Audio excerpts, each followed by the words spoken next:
Hai controllato la tua pensione? Domanda fatidica ed è la domanda a cui dovete dare una risposta. Se non l'avete fatto, fatevela controllare. Dove? Presso gli uffici dello CGIL del Veneto.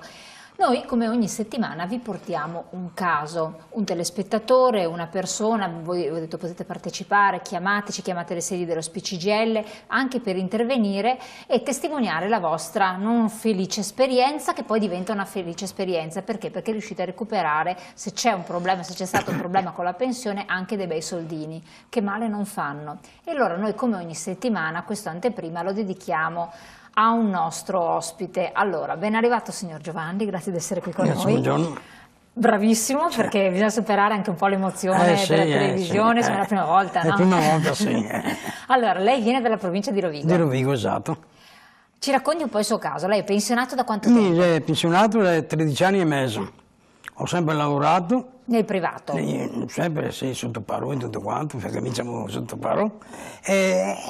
Ho sempre tirato gli assegni di mia moglie e tutto quanto. Perché sua moglie è pensionata? No, mia moglie mai casalinga. Perfetto.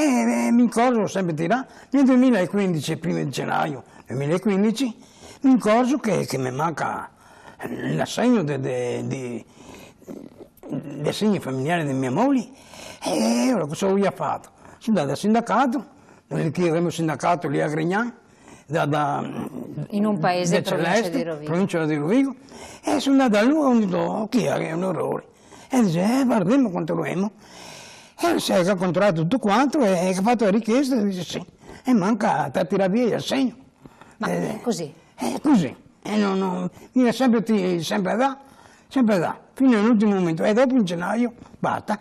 E ora sono andato dal sindacato, ho detto qua. E ho fatto la richiesta, dopo là in marzo, e mi dà in più mi dà anche i ritratti. Quindi è stato ben contento? Per fortuna che se ne accorto subito. Mi sono accorto subito, che avevo anche un sindacato che mi dice anni che abbiamo che sindacati e tutto quanto. Mi ho detto beh, col sindacato, perché se è qualcosa che non funziona, vado da lui. Quindi subito andarci, però perché almeno è riuscito ad accorgersi. Perché non ti stimo che lì tanto aspettare, mandare, se va subito. Anche perché lei la pensione non è che riesce a fare i conti, starci dentro le spese. È poca pensione, perché te lavori tanto e te dà poco. Trafitto. È trafitto, e boete, tutto quanto, alla fine metà mese non te ne più. Quindi gli assegni familiari erano importanti? Sì, importanti, anche se ho di moglie, è importante per me. Assolutamente. Che cosa sente di consigliare i suoi amici, le persone che come lei sono in quando pensione? che dico a tutti quanti, quando che è un errore, andare subito al sindacato, in cosa se ne subito, senza stare lì a aspettare, quando che uno tira la pensione, andare a casa, guardare tutto quanto, e dopo andare al sindacato. Farseli risolvere questi problemi. Perché sennò va persi dopo. Bravissimo, vanno persi. Ci sono dei tempi in cui si perdono questi soldi, la domanda che alcuni si hanno fatto, adesso lo scopriamo insieme. Signor Giovanni, siamo contenti per lei, noi la ringraziamo, grazie di essere venuto qui a testimoniare e lasciamo lo spazio, grazie, a Maria Pistorello che ci raggiunge subito. Eccomi ben qua. arrivata. Buonasera. Maria, carissima.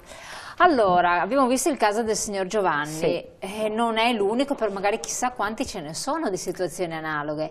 Anche bravo ad andare immediatamente, perché magari non tutti si rivolgono subito, hanno la prontezza o magari pensano che sia normale così ricevere una cifra minore, perché viene anche da pensare questo. Beh, infatti il caso del signor Giovanni è di un nostro iscritto da tanti anni che ha questo rapporto già con noi, già consolidato, e lui anche amicale, poi, no? Quindi sì, esatto, è stato attento, ha visto questa mancanza degli assegni familiari nella sua mensilità di pensione, è venuto da noi e noi gli abbiamo fatto tutte le pratiche per riaverli. Ma a proposito degli assegni familiari, ci sono tanti altri casi in cui il pensionato o la pensionata ha diritto ad avere gli assegni familiari, non li ha mai presi e così li perde. Li perde per quanto tempo? Li perde fino a un massimo di 5 anni, se per caso ha maturato maturato il diritto e non li ha ancora avuti. Quindi vuol dire che dopo 5 anni? Vuol dire che se una persona matura il diritto ad avere gli assegni familiari, per qualche motivo l'INPS non glieli paga, una volta che scopre questa mancanza ha diritto agli arretrati al massimo per 5 anni indietro. Ai noi, quindi se una persona per caso dovesse capitare la vicenda del signor Giovanni, però sono passati 7 anni, recupera fino a 5 anni. Fino a 5 anni. Il signor Giovanni, diciamo, ecco, è stato pronto, lui si è accorto subito di questa mancanza.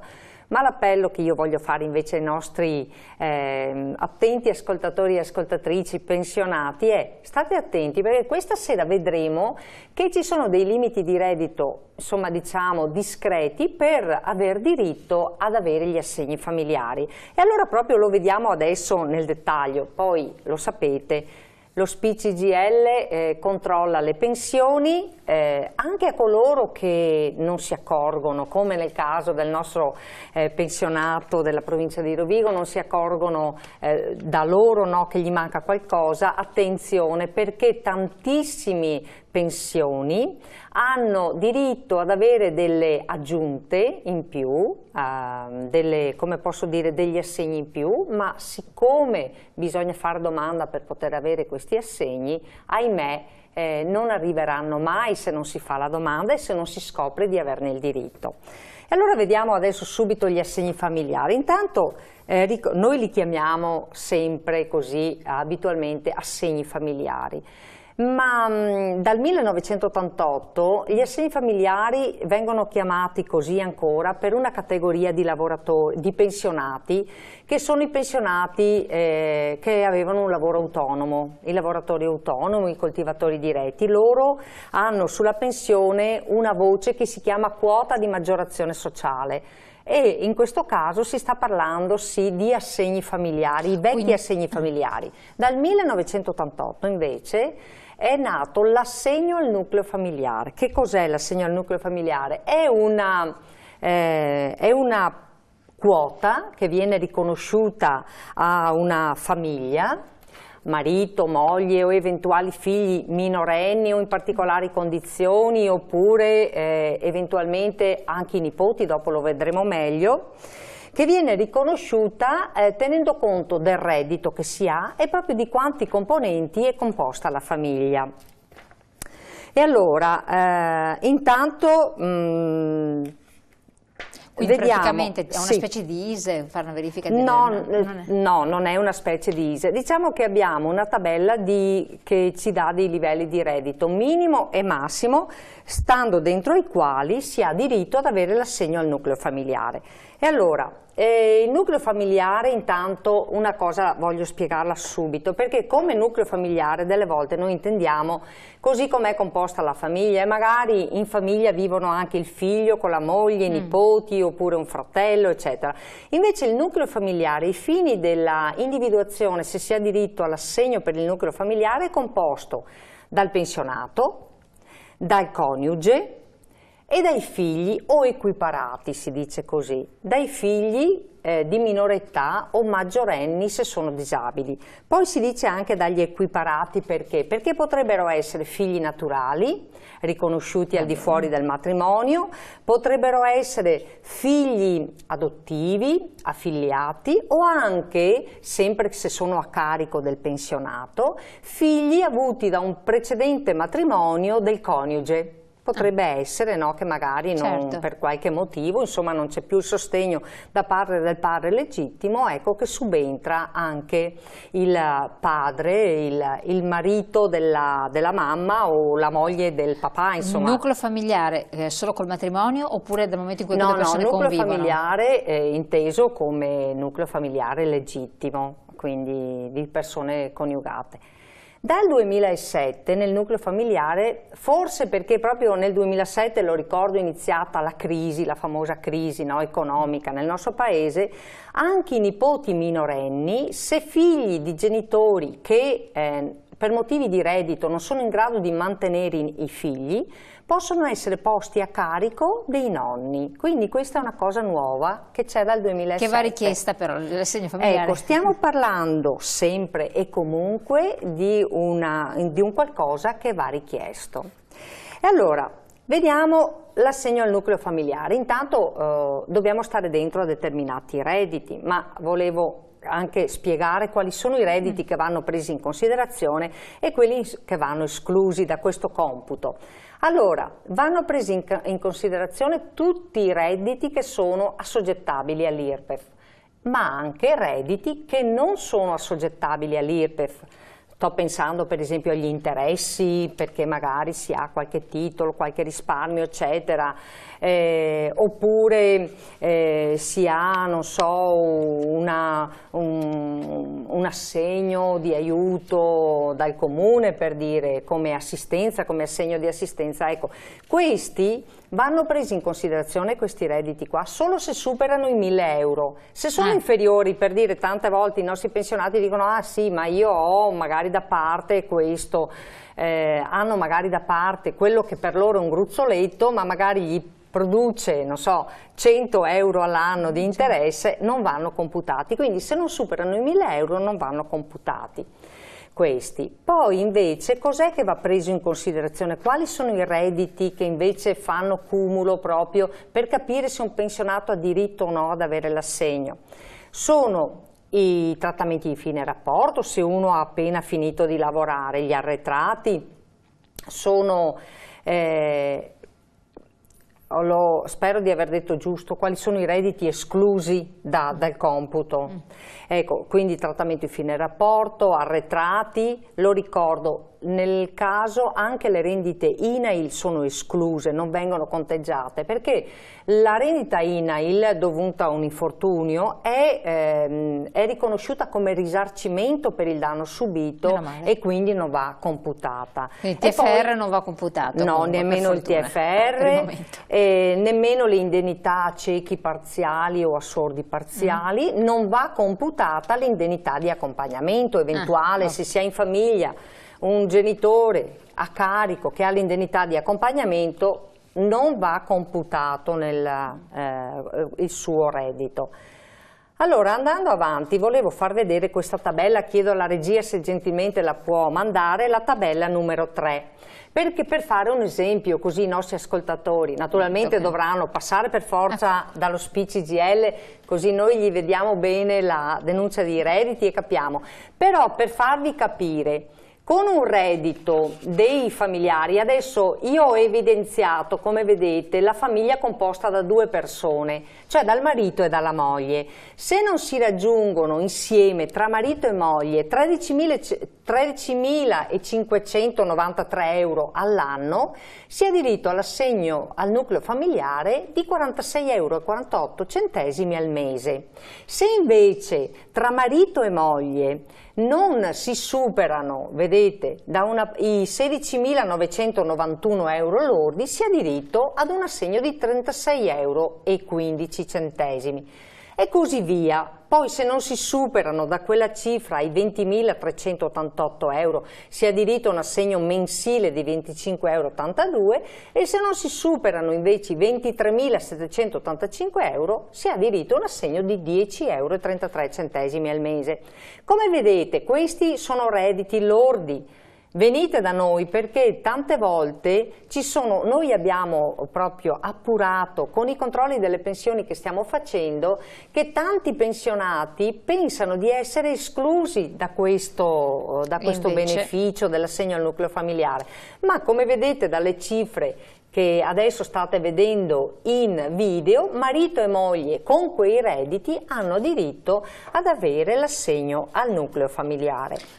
Poi, se invece io chiedo, c'è la persona vedova, il vedovo, la persona da sola, non fa nucleo familiare, non ha diritto a niente? No, allora in questo caso qua, grazie della domanda, perché mi dà modo di far vedere intanto la tabella, la numero 4, sì, se non sbaglio è la numero 4, eccola qua, sì, se la regia gentilmente la vuol mandare. Perché il nucleo familiare può essere composto anche da una sola persona. Meno male. Sì, da una. Però il caso è quando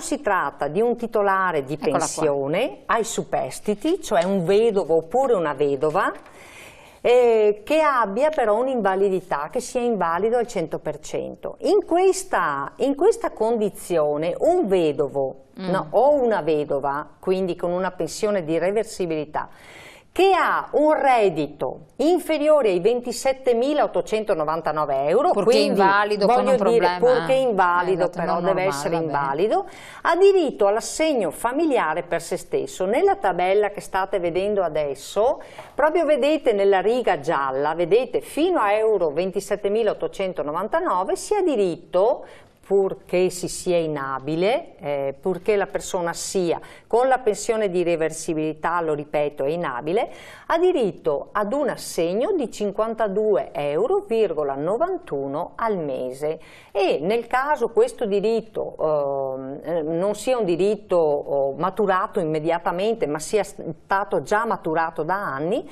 possiamo chiedere gli arretrati fino a 5 anni indietro. Molto spesso noi abbiamo tanti pensionati e pensionate che magari sono in casa di riposo, e lo sappiamo benissimo che in casa di riposo poi c'è una quota di rilievo sanitario che paga la regione, ma c'è una quota altrettanto quasi uguale, circa sui 1.500 euro mensili, che paga il pensionato con la propria pensione e con l'aiuto dei familiari.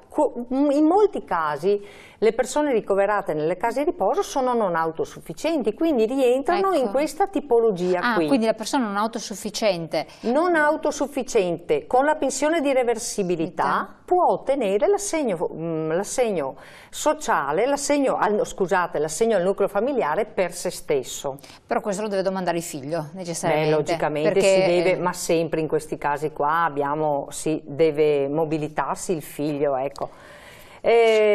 Detto questo, io ricordo, perché penso che stiamo andando verso la chiusura, sì. Vero? Allora, io ricordo una cosa, anche l'assegno al nucleo familiare comunque sia, una volta che viene ottenuto, l'anno stesso dell'ottenimento non ha bisogno di particolari controlli, ma anche questo assegno ogni anno deve esserne comprovato il diritto ad averlo attraverso la presentazione del modello RED, cioè dei redditi. Se non viene fatto, dedicheremo proprio una puntata, uno di questi appuntamenti, per parlare proprio bene dell'adempimento della consegna del RED, a cui sono chiamati tutti i pensionati che hanno non solo l'assegno al nucleo familiare, ma tante altre prestazioni di tipo assistenziale. Poi ne parleremo direttamente. Perfetto, intanto, benissimo, infatti chiedevo di mettere i numeri telefonici, esatto. Teniamoli fermi là, immobili, regista, ha provveduto subito che siamo in chiusura. Sì.